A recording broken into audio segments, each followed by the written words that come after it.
Thanks, Adam. That's Blak Douglas, musician, artist, and of course, this year's Archibald Prize winner.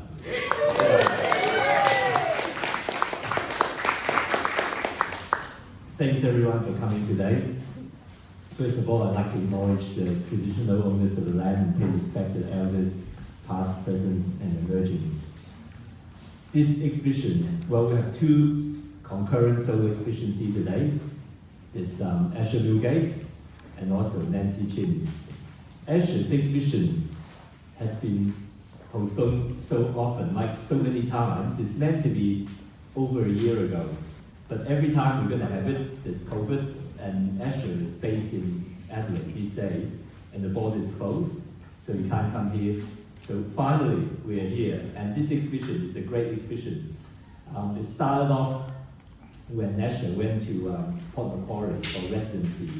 So he did this series of work. It was exhibited in the Glasshouse Gallery in Port Macquarie. And last year, I also arranged for Asher to show this body of work at Adelaide Perry Gallery at PLC City. And again, because of COVID, he can't even make it to the exhibition and to the opening. So that's a real pity. But here we are, finally, we are here, so it's great. And Sandy Edwards, who, in fact, I first knew Asher through Sandy Edwards, because Sandy contacted me and said, you got to look at this photographer's work, it's fantastic. So I went along, and I actually realized that I actually know Asher, although I haven't seen any of his work, because Asher is a good friend of a lot of my artists at the time. Good friend of Chico Monks, and good friend of Adam, Blak Douglas, and Jason Wing. And I remember at the time when Chico is no longer with us, I was driving to northwest New South Wales, and I offered for anyone who wants to go attend his memorial service to come with me in my car, and Asher was one of them. And we had a great trip. We chat. I think Amala Hume and her mother was there, and Amala said to me that it's the best road trip that she ever had. So we had a great conversation, and then afterwards we decided to continue the conversation, and then I started representing Asher. So Sandy is the one that initiated all of this, so I want Sandy to come and say a few words about Asher's work. I want you to put your hand together for Sandy Edwards.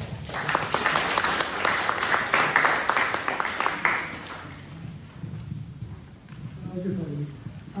Sorry, I'm sorry, but I'm going to have to read this. It is a long time since I wrote this speech, because it has been 2 years practically since we tried to have this opening, and we're finally here. Unbelievable, and it looks spectacular, Asher. Really, really wonderful, and I knew it would, but this is a great surprise, mixing the smaller and the larger images. Very good idea. I have to put my glasses on.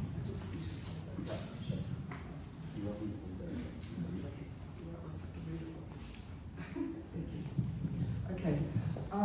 I met Asher in 2008 when he came to me looking for guidance to find a gallery to exhibit some photography, abstract, light-drenched colour waterscapes. He'd been working with Sarah Roney Gallery in Paddington. He wanted to spread his wings. A few years later, he had made, after we got this exhibition up, I can't remember exactly what happened with it, Asher, but we did we have that exhibition on? With Sarah. With Sarah. Oh, that was with Sarah. I had it the wrong way around. A few years later, Asher had made a major change in the content and intentions of his artwork. His focus had completely shifted to his heritage growing up in the western New South Wales town of Wellington, which, along with Dubbo and Brewarrina, has a significant Indigenous population and missions established in the 1800s. Wellington was the first inland mission in New South Wales, established in 1832. Asher grew up alongside Indigenous kids. His parents were both the local school teachers.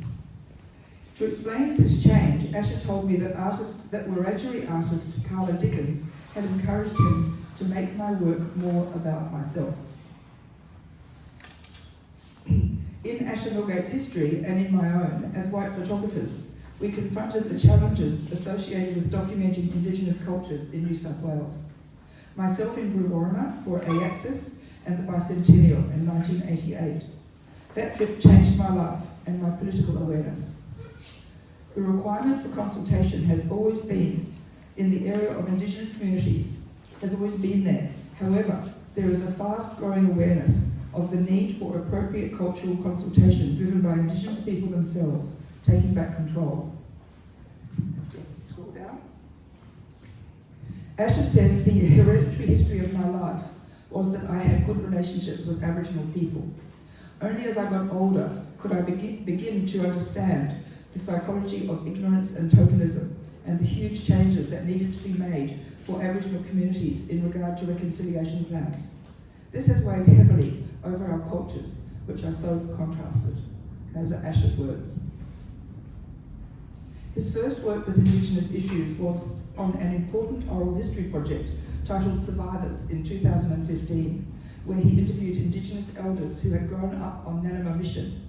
Intimate black and white portraits were teamed with sound recordings of each person's memories of life on the mission. Exhibited at Western Plains Regional Gallery in 2015, this was an important historical record that is now housed in the New South Wales State Library. Asher's focus on Indigenous issues continued since then. His next projects include Cooks River 2017, an environmental portraiture and oral history commission by Cooks River Alliance documenting 12 Aboriginal people with a connection to the river. He then made a poetic and moving video work, A Point in Time 2019, with a collaboration with a friend from Wellington, Wiradjuri man Jeff Amato, whose journey and successful overcoming of substance abuse is told. This work was part of an Out There exhibition, that's my business, Out There exhibition at Articulate Project Space in Leichhardt. Now we come to the series that's on the walls.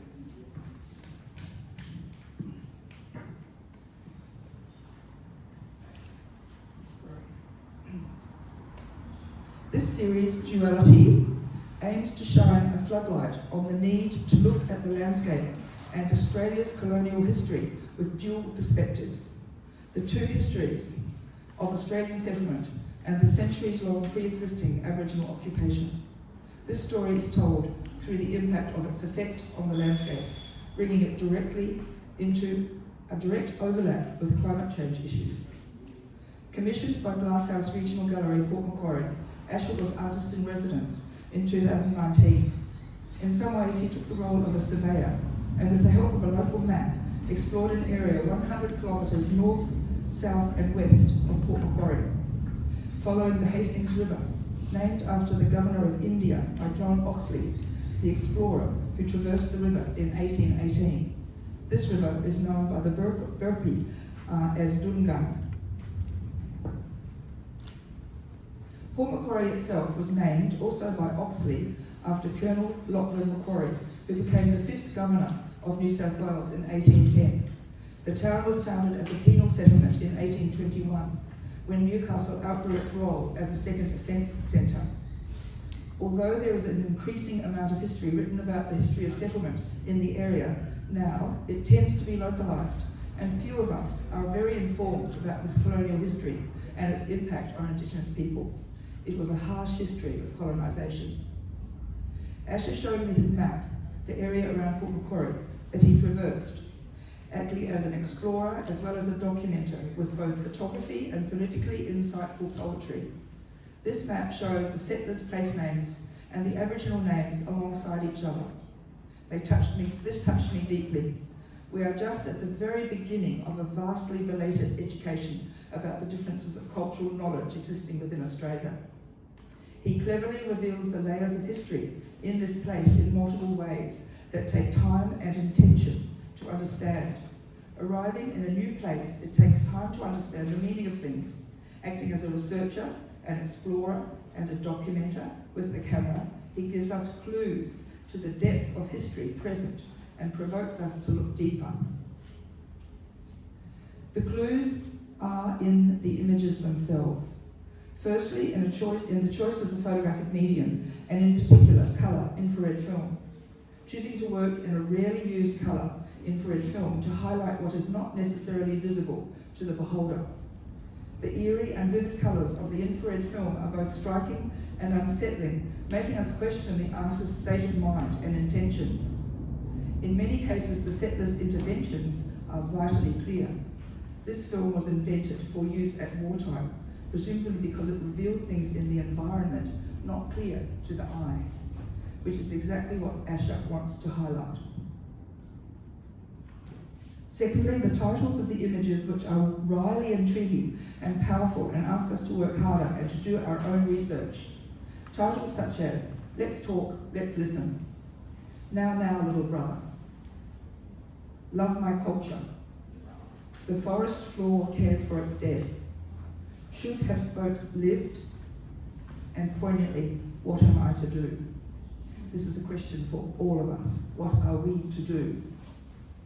Thirdly, the notes about his first impressions and in his poetry express with great clarity the contradictions of the different cultural knowledge systems, which are just at the beginning of being understood on a wider level across Australia. The thorough process of research undertaken by Asher is a guide to directing us to make the effort to further educate ourselves in the past history of this country and not just leave it to historians. Asher eloquently brings it alive through his art, revealing one of the most important roles of the artist. This shared history is something we are all living with. There is a deep cultural resistance to recognizing it fully. Asher is asking us to make an effort to see it clearly. He is showing us how to see things clearly. To quote one of his titles, Let's talk, let's listen. Thanks, Andy. That's a great insight into Asher's work. So, before I get Adam to open the exhibition, I would ask Asher to come and say a few words about this exhibition. I'd like you all to welcome Asher Milgate. Thank you, Sandy. I'd like to acknowledge the local mobs here in Gadigal. And really, it's really important, and particularly in this work, it is about acknowledgement at the end of the day. And it's probably something that not everyone is able to do from a cultural lens. But I've been really lucky in my life to have really good relationships with First Nations, and this is really honouring all of the stories that I've been told and the experiences that I've had, and being able to see from another perspective in some way.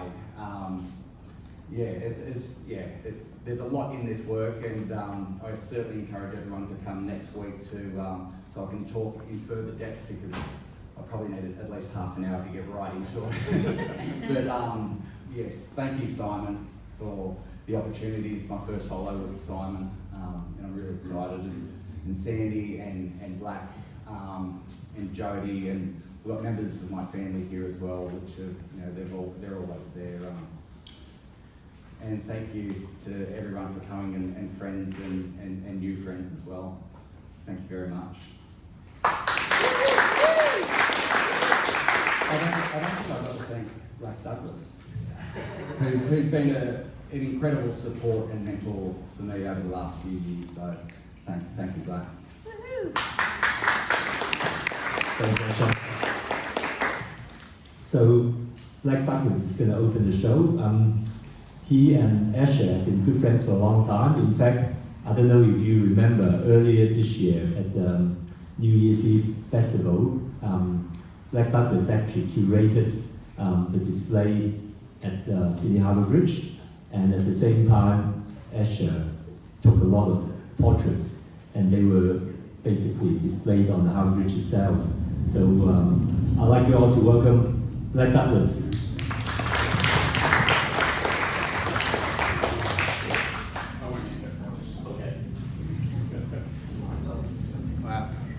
First of all, I just think we should put our hands together once again for Simon and for both our artists here today, because I think this is an incredible combination of commentary in regards to duality. I'm sure you can agree, so put your hands together for us.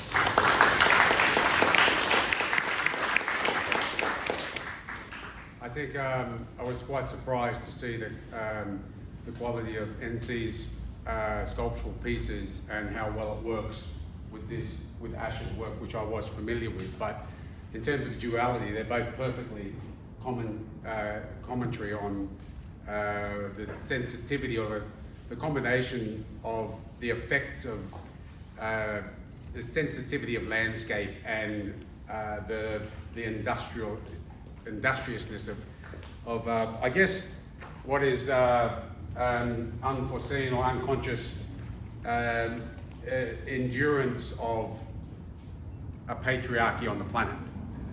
And so when I look at NC's sculptural pieces, I see that how she's dealt with the sensitivity of glass as we know glass, but framed it within somewhat of an industrial context. And as with Ash's photographic imagery, the same thing in terms of the reciprocal of the coloration of this landscape, particularly coming from a political perspective where I come from and my commentary on the effects of colonisation on our landscape, the effect of the Industrial Revolution implemented by patriarchy on the planet. It's just a genius commentary, I feel. It gives me great pride in seeing the quality of this work from two respective artists who are young, visionary people. Artists are the central nervous system of society. And so without artists, without viewing works on walls or in a space, we are devoid of upholding care and a sensitivity to the landscape and the planet of which we live. And I think these two artists have done tremendous justice in that sense. And in a prodigious way, I think that they deserve every accolade in the sense that it gives me hope and faith as a practicing artist to see my fellow artists, but in different genres, upholding that commentary for us as humankind. And that's the importance of both of these works here. The fact that they are young and no doubt prodigious, the fact that they have the eye and the capability to be able to produce such work in a very trepidatious time on our planet, maybe somewhat reprieved by the success of our current new government, because prior to that, I'd probably just be looking at works of such sensitive nature and going home and going, well, beautiful works, but where's it going to get us? We're at the right time. The four planets have aligned recently. We're in a change of era. And Elder did tell me some time ago that we're moving into the matriarchal cycle of the planet. So we're leaving the patriarchal cycle, which was the Industrial Revolution. The waters are rising for a reason. We're coming into a female era. We're coming into a more sensitive time, and that gives us all hope, particularly for our young people and for artists from here on in the future. I'm so confident in these two artists. I've made 2 acquisitions today. I encourage you to do so as well. Invest in this sensitive commentary on the planet, and furthermore to other artists that will follow suit.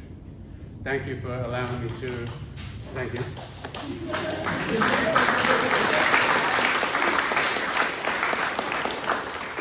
Thank you for inviting me to open the show, Simon, which I officially declare open. And I hope you thoroughly enjoy this and continue your outward openness to the change of the planet through art commentary. We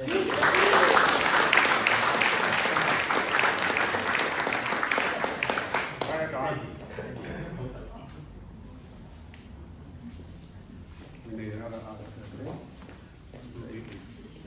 We do on the other side. Okay, okay. All right. That makes sense.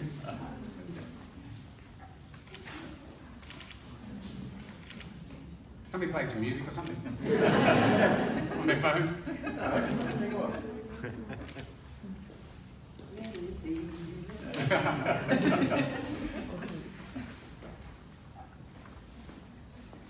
I'll take a request.